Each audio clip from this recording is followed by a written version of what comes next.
Bikes और cars में एक बहुत बड़ी मिसकंसेप्शन ये है कि टायर में मौजूद जो ट्रेड मार्क्स होते हैं ये ट्रैक्शन के लिए या ग्रिप के लिए इस्तेमाल होते हैं। ट्रेड्स का ट्रैक्शन या ग्रिप से कोई ताल्लुक नहीं है। अस्सलाम वालेकुम and welcome back to another video. मेरे काफ़ी सारे दोस्तों ने मुझे कहा कि यार राइड्स और ये चीज़ें तो चलती रहेंगी, लेकिन एक वीडियो एमेच्योर्स के लिए ज़रूर बनाना, जो बिगिनर्स और जो लोग मोटर बाइक्स के बारे में इंटरेस्टेड हैं वो जान सकें कि मोटर बाइक्स में कुछ एस्थेटिकली डिफरेंट चीज़ें क्यों होती हैं, काफ़ी सारे फीचर्स बहुत डिफरेंट होते हैं, उनकी वजह क्या है और ये सारी छोटी छोटी चीज़ें। तो उसके लिए मैंने एक वीडियो बनाने का फैसला किया जिसका टाइटल मैंने डिसाइड किया Everything you need to know about sports bikes. और उस वीडियो के लिए मैंने अपने एक बहुत अच्छे दोस्त अली अवान की Yamaha YZF R6 2012 मॉडल बोरो की और मैंने उस बाइक के ऊपर बहुत ज़बरदस्त क्लिप्स शूट किए और बड़ी इन्फॉर्मेटिव सी वीडियो बनाई। लेकिन वीडियो के आखिर में मुझे याद आया कि मैं दो चीज़ें भूल गया। वो दो ज़रूरी चीज़ें मैं इस वीडियो में उन्हीं क्लिप्स के साथ मर्ज करना चाहता हूँ और मैं चाहता ये हूँ कि ये वीडियो बिगिनर्स के लिए एक इन्फॉर्मेशन पैक्ड वीडियो बने और इसको देख के मैं चाहता हूँ कि बिगिनर्स को ये पता चले कि काफ़ी सारी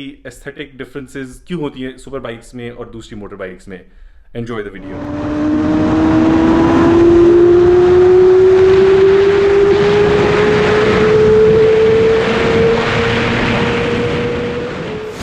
टायर से स्टार्ट करते हैं। स्पोर्ट्स बाइक्स में सबसे कॉमन चीज़ जो हमें देखने में नजर आती है वो ये है कि फ्रंट टायर छोटा और पिछला टायर बहुत बड़ा होता है। जब आप कॉर्नर के अंदर एंटर करते हैं तो फ्रंट टायर आपका फर्स्ट कांटेक्ट होता है। अगर फ्रंट टायर ज़्यादा बड़ा होगा तो ऑब्वियसली आपको कॉर्नर बहुत शार्प करना पड़ेगा और ये डेंजरस भी हो सकता है और बहुत सारी और कॉम्प्लिकेशंस पैदा कर सकता है। इस वाइजर का मकसद सिर्फ और सिर्फ एस्थेटिक प्लेजर या खूबसूरती नहीं है, बल्कि ये हवा को इस तरीके से राइडर के ऊपर से गुजारता है कि राइडर बिल्कुल हवा का ड्रैग नहीं फील करता। इसी वजह से रेसिंग में राइडर्स हमेशा टक्ड इन पोजिशन में रहते हैं ताकि हवा उनके ऊपर से गुजरे और ड्रैग उनकी स्पीड को और उनकी बॉडी को बिल्कुल इफेक्ट ना करे। स्पोर्ट्स बाइक्स के टैंक्स बहुत बड़े नजर आते हैं और देखने में लगता है कि जैसे इनकी फ्यूल कैपेसिटी बहुत ज्यादा है, लेकिन स्टैंडर्ड फ्यूल कैपेसिटी 17 लीटर्स होती है और ये फ्यूल टैंक वाइड इसलिए होता है ताकि इंजन को कवर अप किया जा सके। स्पोर्ट्स बाइक्स में ज्यादातर फ्रंट एंड पे दो हेडलाइट्स देखने को नजर आती हैं। सिर्फ सुजुकी और कावासाकी H2 दो बाइक्स हैं जिनके अंदर एक लाइट यूज की जाती है। दो लाइट्स का मकसद सिर्फ और सिर्फ लो बीम और हाई बीम है, इसके अलावा कोई कॉम्प्लिकेटेड मकसद नहीं है।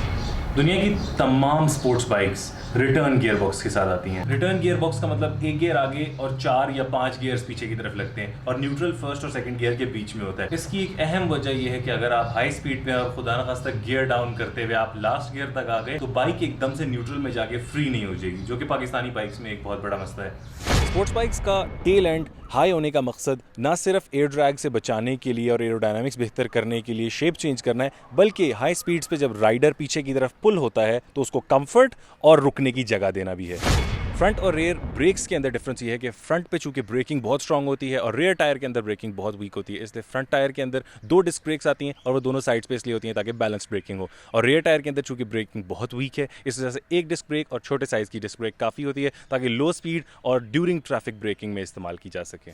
बाइक्स और कार्स में एक बहुत बड़ी मिसकंसेप्शन ये है कि टायर में मौजूद जो ट्रेड मार्क्स होते हैं ये ट्रैक्शन के लिए या ग्रिप के लिए इस्तेमाल होते हैं। ट्रेड्स का ट्रैक्शन या ग्रिप से कोई ताल्लुक नहीं है। ये ट्रेड सिर्फ और सिर्फ सड़क पे पड़े हुए पानी को टायर्स के नीचे से निकालने के लिए है। So these were the few things that you need to know about sports bikes. I hope these are going to help you in the future. अगली वीडियो तक के लिए अल्लाह हाफिज।